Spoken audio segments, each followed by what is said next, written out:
गरम पाण्याचे कुंड संगमेश्वर या गावामध्ये आपल्याला पाहायला मिळते. पण हात लावून बघू. अरे कडक रे, कडक पाणी, कडक. हा खरंच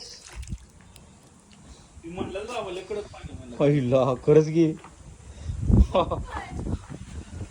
मग हा ना, खरंच गरम पाणी राव. हा नाही शपथ, एक नंबर. मित्रांनो तुम्हाला दाखवतो मी. हे बघा, हे जे आहे ना, हे गरम पाण्याचं कुंड आहे. आणि खरोखर मी ज्यावेळेस हे हातात घेतलं ना, तर गरम पाणी आहे, पूर्ण गरम पाणी आहे. तर हे नक्की कुठे येतं कुंड बरं? हे कुंड संगमेश्वर हा. आणि अरवली. हा. संगमेश्वर मागे राहिलं, अरवली पुढे राहिलं. बर. त्याच्या दरम्यान मध्ये येतं. ओके.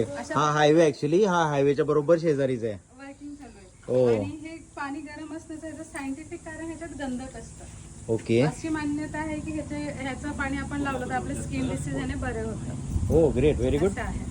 आणि हे कोकणात असे फार क्वचित गरम जरी तुम्हाला मिळतील. इथे आहे, देवगडला आहे, जयगडला आहे, हा हा हा. तिथे आहे ते. इथेच अजून 2-3 ठिकाणी आहेत ना? इथं पलीकडे पण आहे. बर, ते सेम असंच आहे. सेम असं. Wow great.